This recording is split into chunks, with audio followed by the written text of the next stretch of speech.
Passamos a apresentar os 4 Evangelhos, Revelação da Revelação, Jean Baptiste Rustin. Narração, Paulo de Moraes.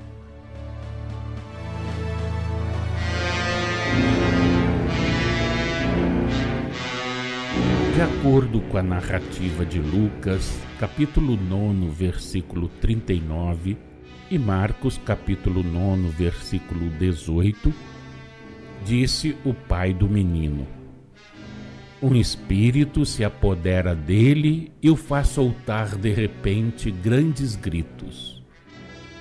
Os gritos que o menino soltava de repente eram gritos de pavor. Ele os soltava no momento em que sentia a aproximação do inimigo, o obsessor, que lhe anunciava a sua presença, a sua influência, por meio da ação fluídica, que, produzindo a combinação dos perispíritos, dava lugar à subjugação e seus efeitos.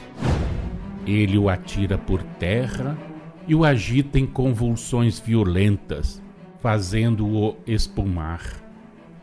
Todas as vezes que se apossa do menino, o atira por terra, e o menino espuma, range os dentes e fica seco. Só o deixa depois de o haver esfarrapado.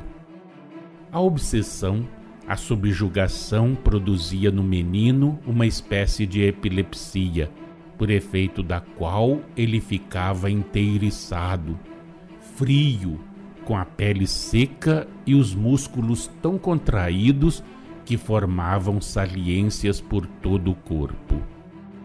De acordo com a narrativa de Mateus, no capítulo 17, versículos 16 e 17, de Marcos, no capítulo 9, versículos 18 e 19, e Lucas, capítulo 9, versículos 40 e 41, falando a homens, Jesus empregava termos humanos à altura das suas inteligências e de natureza a impressioná-los fortemente.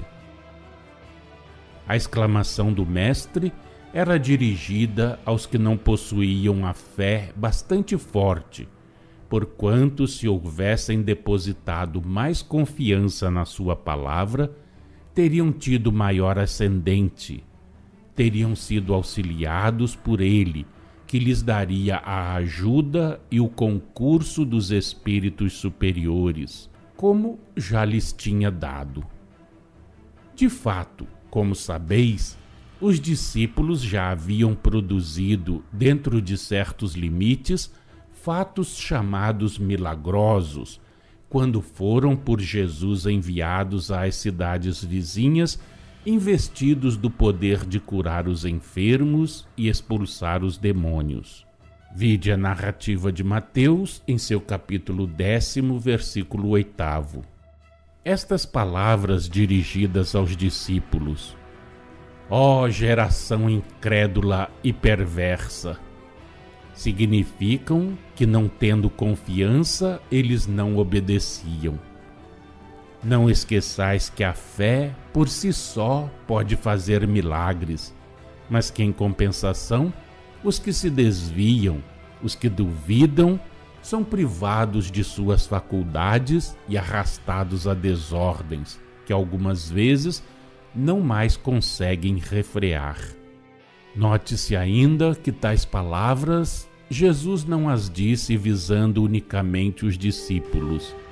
Alcançavam todo o povo, objetivando patentear-lhes o poder e a santidade daquele que com uma só palavra ia libertar o menino. Na narrativa de Marcos, capítulo 9, versículo 20, o espírito obsessor fez sentir a sua influência ao menino, e este, pressentindo uma crise, soltou gritos de terror. Jesus deixou que o espírito operasse segundo os caprichos do seu livre-arbítrio até o momento em que lhe disse: eu te ordeno, que saias dele e não voltes mais. Isto teve a sua razão de ser. Jesus pudera ter ordenado ao espírito que se afastasse sem convulsionar o menino, mas então o fato houvera perdido grande parte do seu prestígio aos olhos da multidão. Não esqueçais que Jesus, operando em benefício da pessoa do menino, também operava em benefício da massa popular. Tudo era feito com o objetivo do bem geral. O versículo 23 do capítulo 9 da narrativa de Marcos: se puderes crer, todas as coisas são possíveis àquele que crê, conforme respondeu Jesus a isto que lhe dissera o pai do menino. Se puderes alguma coisa, tem compaixão de nós e socorre-nos. Aqui, notai-o bem, Jesus falou por figura, como aliás ordinariamente sucedia. Mas dentro da figura encontrareis a verdade. Que prodígios efetivamente não pode operar a fé? Que é o que não consegue essa alavanca poderosa, essa força motriz, esse calor fecundante? Sim, àquele que crê, tudo é possível. Por isso que em torno dele os Espíritos do Senhor se grupam para assisti-lo. Não haja, porém, equívocos, nem falsas interpretações. A fé precisa ser clarividente, instruída, previdente e sábia. Crer não é aceitar de cabeça baixa todos os absurdos místicos que certos cérebros doentios engendram.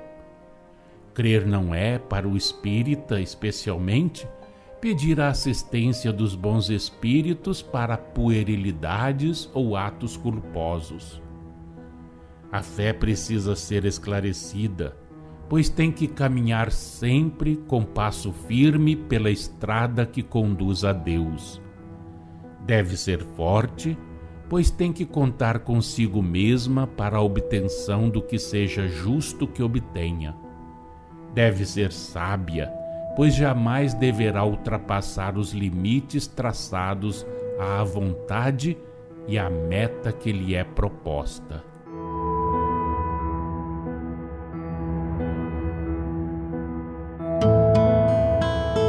Acompanhe no próximo programa mais um trecho de Os 4 Evangelhos, Revelação da Revelação, Jean Baptiste Rustin.